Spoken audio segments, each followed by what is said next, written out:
Hindi siya manloloko, pero naging traidor siya sa'yo.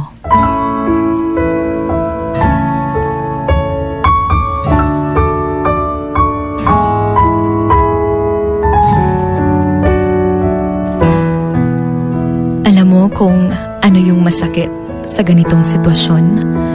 Yun yung umasa ka. Pinagkatiwalaan mo siya. Kaya hindi mo inakalang masasaktan ka sa gagawin niya.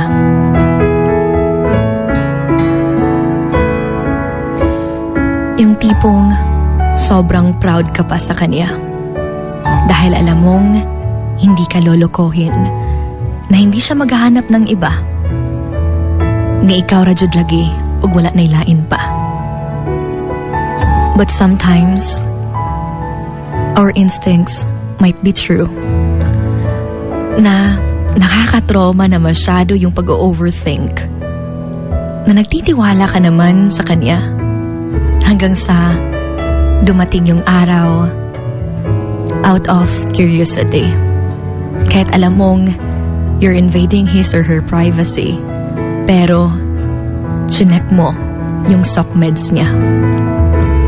Pero, wala ka namang nakikitang any sweet convo niya with other people.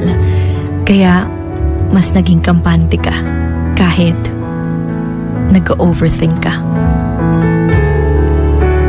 Hanggang sa isang araw, nakita mo na lang yung name niya na naka-heart react sa pic ng isa sa mga social media friends niyo. You stalked that account at doon mo nakita na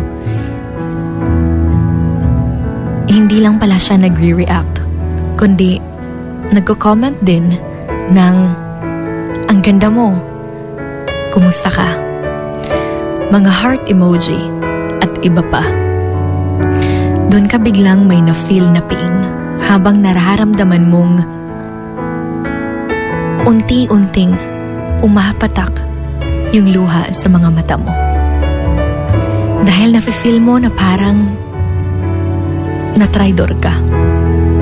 Wala nga siyang catshot na iba, pero nagre-react at nagko-comment naman sa posts ng iba. Ayaw mo namang mag-overreact sa nakita mo dahil para sa'yo, hindi naman dapat bigyan ng mali siya yung nakikita mong interactions nila sa social media. Kasi naka-public naman yun. Hindi naman tinatago. Pero deep inside, nasasaktan ka pa rin. Andyan pa rin yung pain. Pumapasok yung insecurities mo na naghagandahan pa pala siya sa iba. Na hindi na pala kagaya ng dati na ikaw lang yung pinakamaganda o pinakagwapo sa aking mga mata. Simula nung panahong yun, nag-overthink ka na masyado.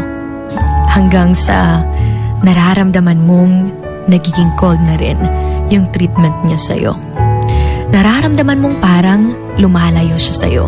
Yung tipong malapit naman kayo sa isa't isa, pero hindi mo na nararamdaman yung presensya at pagmamahal niya. Mahal na mahal mo siya, pero ayaw mong masayang yung ilang taon yung pagsasama. Pero nararamdaman mong naghihintay lang siya sa panahon na maghihiwalay kayong dalawa.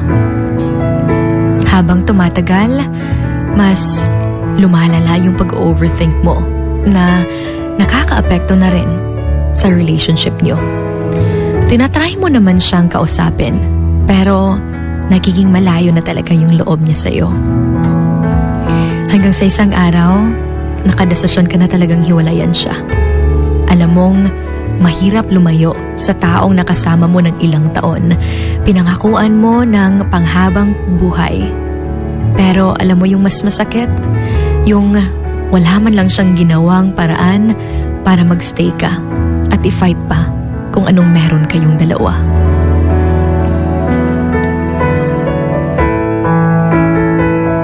Hanggang sa isang araw, nalaman mo na lang na naging sila na pala nung taong ka-interact niya sa social media.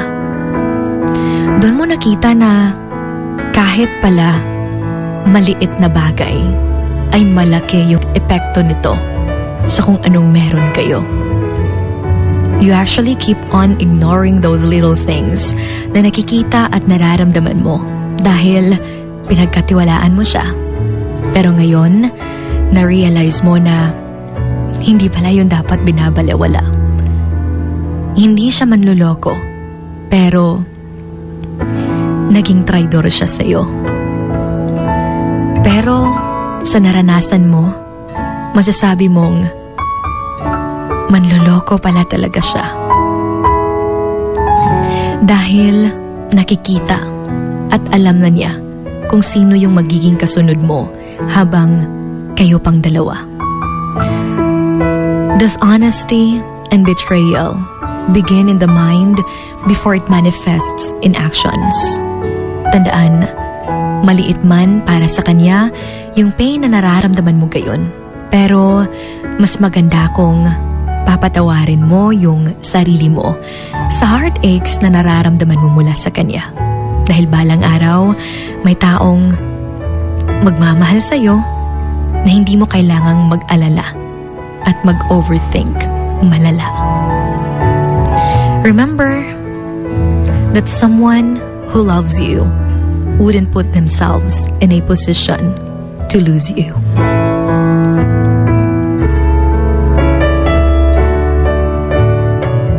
Emotions going wild, and you're with Sugar Dolly, your Hugot Babe, right here sa Wild FM 103.1. Emotions going wild. Wild FM. Emotions going wild. Wild FM.